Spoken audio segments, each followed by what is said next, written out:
Alfabeto na parede, sim ou não? Olá, eu sou Luana Serra e esse é mais um episódio do nosso AlfaFlix. Com certeza você já deve ter visto que nas salas de aula é muito comum que a gente veja alfabetos na parede. Desde que nós adultos somos pequenos e temos a nossa lembrança de alunos na escola, com certeza a gente vai ter uma imagem daquele alfabeto preso na parede, em geral com uma imagem associada àquela letra e muitas vezes uma palavra, embaixo daquela letra. Então, por exemplo, o A de abelha, com uma imagem de abelha, escrito a palavra abelha. E hoje ainda, muito se pergunta e se questiona se devemos permanecer com o alfabeto na parede. E sim, a resposta é sim, mas com algumas observações importantes que podem fazer toda a diferença. Do que é que a gente está falando? Então, em primeiro lugar, a gente precisa ter claro que o alfabeto é a fonte de consulta de toda a escrita, né? É ali a ferramenta que a gente tem para escrever qualquer palavra na nossa língua, não só na nossa, mas em outras. Mas o alfabeto, com aquelas 26 letras, como a gente conhece, são cruciais para a gente escrever toda e qualquer palavra da língua portuguesa. Então, esse é um conhecimento que as crianças precisam ter. É preciso conhecer o alfabeto, conhecer as letras do alfabeto, o nome das letras.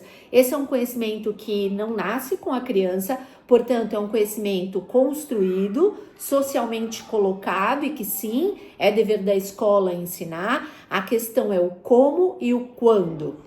Ter um alfabeto na parede não diz pra gente que o processo de alfabetização vai ser um processo de memorização ou esvaziado de sentido, ok? Esse é um grande equívoco das pessoas quando entendem que no construtivismo a gente não defende que o alfabeto esteja à disposição das crianças. A gente fala na parede, porque a gente fala de ambiente alfabetizador, inclusive já tivemos um vídeo aqui para falar de ambiente alfabetizador, mas também é à disposição das crianças, com diferentes materiais, nos quais as crianças possam fazer a consulta desse alfabeto, para que, lançando mão desse conhecimento daquelas 26 possibilidades de combinações, ela possa ir ampliando esse repertório de letras que ela conhece para escrever as palavras que ela está ali se debruçando para conseguir estabelecer essa relação de sentido. A questão é, não é preciso saber primeiro o alfabeto para depois começar a escrever. Então, não é condição que as crianças saibam o nome das letras e o valor sonoro de cada uma delas para já estar no exercício de escrever, de pensar sobre a escrita, de construir este processo de conhecimento sobre o sistema de escrita. As crianças aprendem o alfabeto no uso, então à medida que ele se faz necessário, à medida que a gente usa, para pensar a princípio nas palavras estáveis e depois ir tecendo generalizações para pensar em outras palavras, é que elas precisam ir consultando o alfabeto como uma fonte confiável de pesquisa para escrever, ok? Então esse é o primeiro ponto que a gente precisa limpar. Não se ensina o alfabeto primeiro para que depois elas sejam autorizadas a escrever. O alfabeto se faz necessário no uso, enquanto já se está debruçado sobre o processo de escrita para pensar como ele deve ser.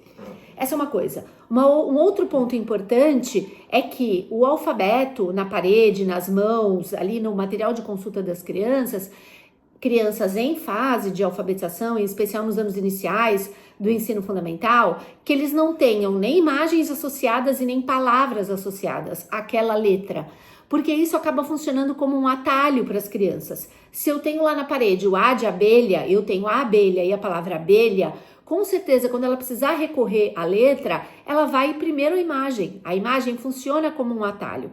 O que a gente quer é que eles olhem para as letras e não para as imagens, principalmente nesta fase. Então é importante que a gente tenha o alfabeto simples, só as letras, em caixa alta, depois que eles tiverem já adquirido a base alfabética, aí sim outras formas gráficas, outras tipologias, outras letras, maiúscula, minúscula, de imprensa, manuscrita, aí sim elas entram como novas fontes de informação, mas a princípio é o alfabeto em caixa alta, aquela letra bastão, com pequenas curvas e pequenas retas para facilitar, e só elas. sem muitos coloridos, sem muitas imagens, letras pretas, todas do mesmo tamanho, para que as crianças possam fazer essa fonte, usar isso como fonte de informação confiável. Mais para frente, vai ser importante que ela saiba sobre ordem alfabética, porque tem um porquê, existe uma ordem alfabética na vida, nos gêneros de uso social. Ela vai aos poucos, conforme vai usando, associando a letra com o seu valor sonoro, ali essa relação grafema-fonema, que também não precisa ser trabalhado previamente.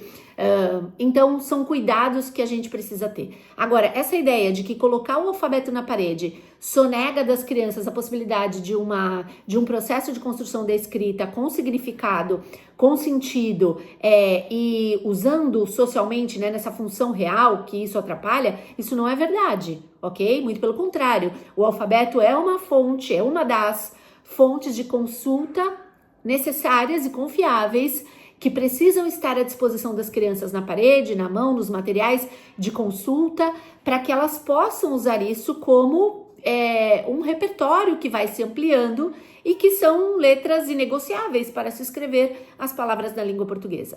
Outras coisas podem ajudar, não só o alfabeto, que a gente pode falar isso num próximo vídeo, mas sim, o alfabeto precisa estar lá para que as crianças possam ir construindo paulatinamente esta relação de sentido entre que letra, nem sempre o nome da letra é o som que está associado a ela, depois mais para frente, e compreendendo a importância dessa ordem, por que uma vem depois da outra, e como é que a gente usa isso socialmente, em que situações que a gente usa isso socialmente, começar a entender que aquela letra está presente em diferentes palavras, e ir tecendo generalizações que são super importantes para que a gente possa construir esse processo junto com as crianças, de olhar e refletir sobre o sistema de escrita de um lugar preenchido de sentido, de significado e com função social real. Ok? Te vejo no próximo.